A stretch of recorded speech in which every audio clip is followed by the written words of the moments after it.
تو میرے پورے اس وجود کو کنٹرول کیا کر رہا ہے؟ دماغ.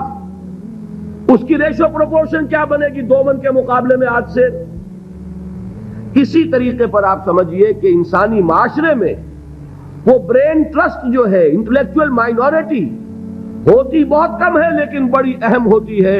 جدھر کا ادھر رخ ہو جائے گا، جس طرف ان کا رخ ہو جائے گا ادھر معاشرہ خود بخود چل پڑتا ہے. یہ جو انٹلیکچوئل مائنورٹی ہے یہ واعظ سے کسی بات کو نہیں مانتی، واعظ سننے کو تیار نہیں.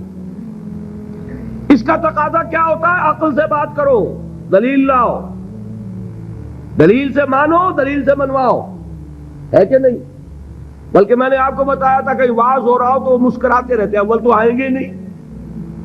کہیں پھنس گئے مجبوری کو تو زیر لب مسکراتے رہیں گے کہ یہ واعظ فرما رہے ہیں. بھائی کوئی عقل سے بات کرو، کوئی دلیل سے بات کرو. اب یہ کہہ دینا تو آسان ہے، فرائیڈ کا نظریہ بڑا گمراہ ہے، بہت غلط ہے. بھائی دلیل سے ثابت بھی کرو. یہ کہنا آسان ہے مارکس کا نظریہ کفر ہے، لیکن کچھ ثابت تو کرو اس میں کیا خرابی ہے. یہ ہے اصل میں جو سب سے ٹاپ کے لیول کی تبلیغ ہے، وہ یہ ہے دلیل سے، برہان سے، غلط نظریات کا عقلی دلائل سے ابطال. یہ بات یوں غلط ہے، یہ نظریہ باطل ہے، یہ تصور صحیح نہیں ہے، دلیل سے ثابت کیا جائے. یہ ہے کس کے لیے؟ انٹلیکچوئل مائنورٹی کے لیے. اس کو کہا ادعو الی سبیل ربک بالحکمت، وزڈم کے ساتھ، دانائی کے ساتھ، عقلی دلائل کے ساتھ، براہین کے ساتھ اللہ کے راستے کی طرف بلاؤ. دوسرا لیول کیا ہے عوام الناس کا؟ وہ لیول ہے عام لوگ، ان کے ذہنوں میں کوئی خناس نہیں، کوئی غلط نظریہ نہیں. انہوں نے تو جیسے آپ کہتے ہیں کلین سلیٹس ہیں، اس کے اوپر آپ جو چاہیں لکھ دیں. اور اگر کسی سلیٹ پر پہلے سے لکھا ہوا ہے تو پہلے اسے صاف کرنا پڑتا ہے تب لکھیں گے. تو وہ جو ہوتے ہیں ذہین عقلیت، ان کے تو ذہنوں کی پہلے صفائی کرنی پڑتی ہے. اگر ڈارون کا نظریہ بیٹھا ہوا ہے تو وہ نکالیں گے تو قرآن مجید میں جو آیا ہے قصہ آدم و ابلیس 7 مرتبہ، وہ ڈارون کا نظریہ نکلے گا تو بیٹھے گا نا. وہ ڈارون کا نظریہ وہاں ہے، وہ حجاب بنا ہوا ہے، وہ قصہ آدم و ابلیس کو پڑھتا ہوا مسکراتا ہوا گزر جاتا ہے. کیا بچگانہ باتیں ہو رہی، معاذ اللہ ثم معاذ اللہ ثم معاذ اللہ. اس کے ذہن میں بیٹھا ہوا ڈارون کا فلسفہ. اب پہلے وہ ڈارون کا فلسفہ، اسی کو کہا ہے نا کسی نے کہ گلا تو گھونٹ دیا اہل مدرسہ نے تیرا، کہاں سے آئے صدا لا الہ الا اللہ. ذہن بدلا گیا، فکر بدلی گئی، سوچ بدلی گئی.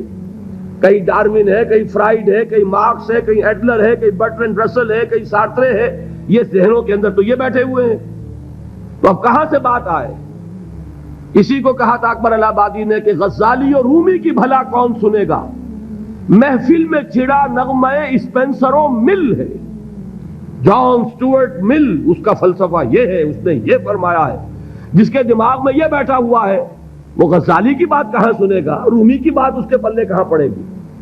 تو اس کے لیے تو ہے وہ بڑا کٹھن کام، اور کٹھن کام ہونے ہی کی وجہ سے ہم کرتے نہیں. عوام الناس میں واعظ سے نصیحت کرنا، تبلیغ کرنا یہ آسان ہے.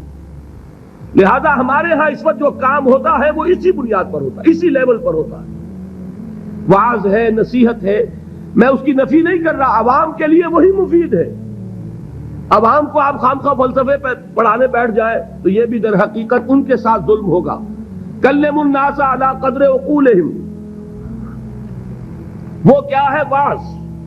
اور واعظ جو ہے وہ کوئی گالی نہیں ہے، واعظ بہت ہی مفید شے، بشرطے کہ دماغ میں کوئی خناس نہ ہو، فطور نہ ہو، کوئی غلط نظریے بیٹھے ہوئے نہ ہو. تو از دل خیزت بر دل ریزت، دل سے بات نکلے گی اور دل میں جا لگے گی. صرف یہ ہے کہ عوام الناس ایک بات کے بارے میں جان لیجئے، بڑے حساس ہوتے ہیں.